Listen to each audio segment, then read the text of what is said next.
Hi friends, welcome back to my channel. నేనైతే సున్నుండలు అయితే చాలా ఈజీ ప్రాసెస్లో అయితే మీకైతే నేను అయితే చేసి చూపించబోతున్నాను. మినుములను అయితే మనం దోరగా వేయించుకోవాలి. చూడండి, మినపగుళ్ళు ఉంటాయి కదా, అవి తీసుకొని దోరగా అయితే వేయించుకోవాలి. తర్వాత అయితే నేనైతే ఒక చిన్ని కప్తో అయితే రైస్ అయితే తీసుకొని అవి కూడా దోరగా వేయించుకున్నాను. వేపిన శనగపప్పు కూడా చిన్ని కప్తో తీసుకున్నాను. పల్లీలు కూడా, ఇవన్నీ 4 కూడా మనం దోరగా వేయించుకొని పక్కన పెట్టుకోవాలి.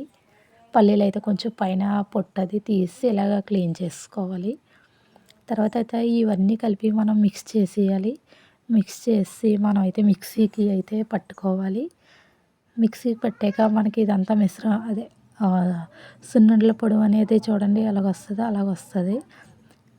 ఇలాగైతే నేను కేజీ మినుములు అయితే తీసుకున్నాను. మినపప్పు అయితే కేజీ తీసుకున్నాను. మిగతా ఐటమ్స్ అన్నీ 100 గ్రాములు 100 గ్రాములు అయితే వేసాను.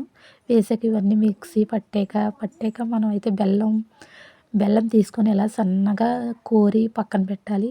ఇప్పుడైతే ఈ సున్నుండల పొడుములో అయితే మనం ఈ బెల్లాన్ని అయితే మిక్స్ చేయాలి.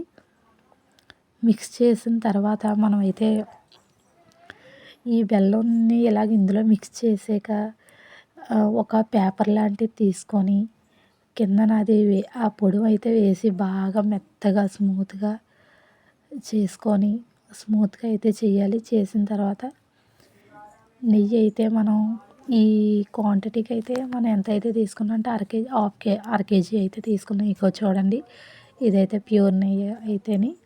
ఇప్పుడు ఆ నెయ్యిని బాగా మనం కాచి చల్లారబెట్టి ఇప్పుడైతే ఈ సున్నుండల పొడులను అయితే వేసాక మనం అయితే రౌండ్గా బాల్స్ లాగా చేసుకోవాలి. చూడండి, ఎంతో రుచికరమైన సున్నుండలు అయితే మనకైతే చాలా రెడీ అయిపోయినాయి. చూడండి, చాలా బాగుంటుంది. నెయ్యి స్మెల్ అయితే చాలా బాగా వస్తుంది. మనం అస్తమానం చేసుకోం కాబట్టి ఇవైతే మనకి దగ్గర దగ్గర 2 నెలలు కూడా స్టోర్ ఉంటాయి. ఇగో చూడండి, నేనైతే సున్నుండలు అయితే చాలా ఈజీ ప్రాసెస్లో అయితే చేసాను. మీకు కనుక మా ఛానల్ని ఫస్ట్ టైం చూస్తున్నట్టయితే ప్లీజ్ లైక్, షేర్ చేయండి, సబ్స్క్రైబ్.